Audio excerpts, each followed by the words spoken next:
English spoken की class में आज हम पढ़ेंगे इट सब्जेक्टिव केस के बारे में। इट जो सब्जेक्टिव केस है ये बहुत ही महत्वपूर्ण सब्जेक्टिव केस है।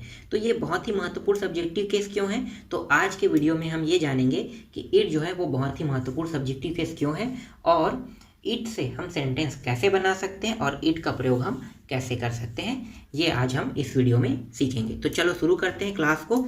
तो इट का अर्थ क्या होता है? इट का अर्थ होता है यह होता है। अगर ध्यान दो तो यह जो है वो इंग्लिश के दिस का अर्थ भी होता है। समझ में आ रहा है? इट का अर्थ भी यह होता है, दिस का अर्थ भी यह होता है। तो दोनों का अर्थ यह होता है, तो हम इट का उपयोग कब करेंगे और दिस का उपयोग कब करेंगे? तो यहाँ पे मैं आपको एक बात बताना चाहता हूँ कि अगर यह लिखा है वहाँ पे आप अगर इट लगाते हो तो भी आपका सेंटेंस सही है, दिस लगाते हो तो भी आपका सेंटेंस सही है। क्यों? क्योंकि दोनों का अर्थ यह होता है। लेकिन यहाँ पे सबसे बड़ी बात यह है ध्यान देने वाली कि जो इट है ना, वो इट का उपयोग कुछ खास जगहों पर ही किया जाता है। ऐसे खास जगह जहाँ पर हमें पता नहीं है कि हिंदी के ऐसे कौन से सब्जेक्टिव केस वहाँ पे लगा है, वो हमें पता नहीं है, तब हम वहाँ पे इट का उपयोग करते हैं। अभी मैंने जो बोला वो आपको समझ में नहीं आया होगा, तो समझो। यहाँ पे कुछ सेंटेंस दिया है, उसको मैं बताते बताते आपको समझाता हूँ। तो यहाँ पे सेंटेंस क्या है? बरसात हो रही है। आप कभी कभार बोल देते हो ना कि आगे में कोई भी ऐसे हिंदी के सब्जेक्टिव केस नहीं होते हैं, लेकिन डायरेक्ट आप क्या कह देते हो?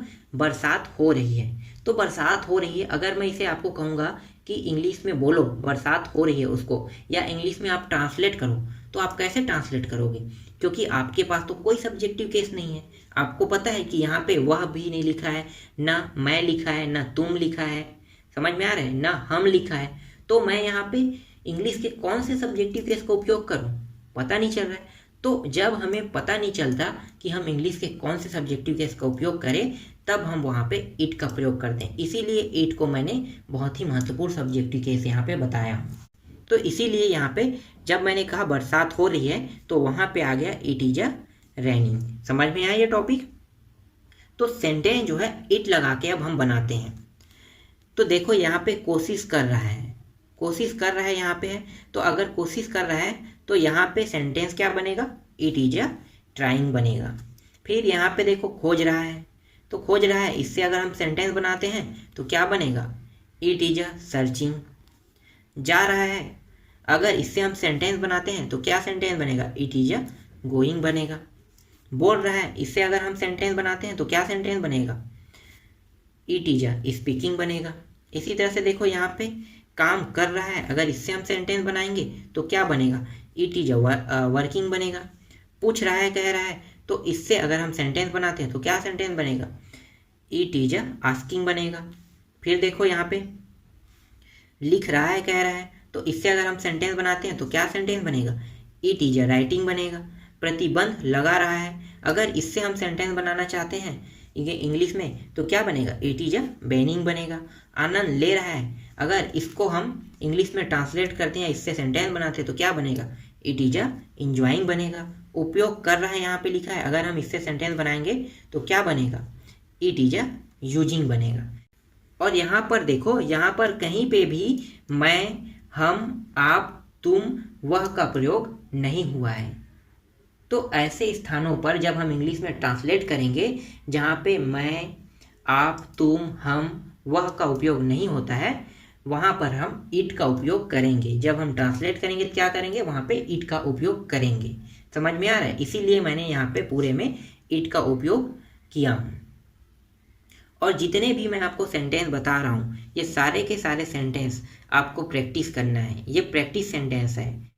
और देख लेते हैं कुछ यहाँ पे और महत्वपूर्ण सेंटेंस है। अब हम देखते हैं सब्जेक्टिव प्लस वर्ड। ठीक है, तो सब्जेक्टिव प्लस वर्ड जो है उसका भी हम उपयोग करके यहाँ पे सेंटेंस बना लेते हैं। तो यहाँ पे देखो, अगर मैं इसे इंग्लिश में पढ़ता हूँ, इट इज अ चेयर, तो इसका अर्थ क्या होता है? यह एक कुर्सी है। ठीक है, इट इज अ चेयर, इसका अर्थ होता है यह एक कुर्सी है। लेकिन अगर मैं हिंदी में पढ़ूँ, यह एक कुर्सी है, अगर इसका अनुवाद करता हूँ, ठीक है, यह एक कुर्सी है, तो मैं अगर इसका अनुवाद करता हूँ या इसको इंग्लिश में बोलने के लिए किसी को कहता हूँ तो वो कैसे बोलेगा? This is a chair. This is a chair ही बोलेगा, क्योंकि दिस का अर्थ ही होता है यह, ना कि हम इट के बारे में पढ़े हैं। समझ में आ रहा है? हम तो अभी जान रहे हैं ना कि ईट का अर्थ भी यह होता है। पहले हमें पता था क्या कि ईट का अर्थ भी यह होता है? नहीं होता है। इसीलिए तो हम जब ईट आता है तो हम कंफ्यूज हो जाते हैं उसका ट्रांसलेट करने में कि इसका अर्थ क्या होगा, क्योंकि ईट का जो अर्थ है वो फिक्स नहीं है, कई जगहों पे बदलते रहता है। ईट रहता है तो कहीं पर वो वह बनता है, कहीं पर वो उसे बन जाता है, कहीं पर वो उन्हें बन जाता है। समझ में ही नहीं आता कि ईट का ओरिजिनल अर्थ क्या है। इसीलिए जब यह शब्द उपयोग होके हिंदी में अगर आया है यह एक कुर्सी है, तो आप अगर उसका इंग्लिश में बात करोगे तो दिस इज अ चेयर ही पढ़ोगे। लेकिन इट इज अगर चेयर लिखा है तो अगर उसका अनुवाद करोगे तो क्या करोगे? यह एक कुर्सी है करोगे। समझ में आ रहा है? फिर देखो, इट इज अ पेन, यह एक कलम है। इट इज अ नोटबुक, यह एक नोटबुक है। इट इज अ रैबिट, यह एक खरगोश है। इट इज अ ट्री, यह एक पेड़ है। इट इज अ वॉच, यह एक घड़ी है। तो आज के क्लास में बस इतना ही।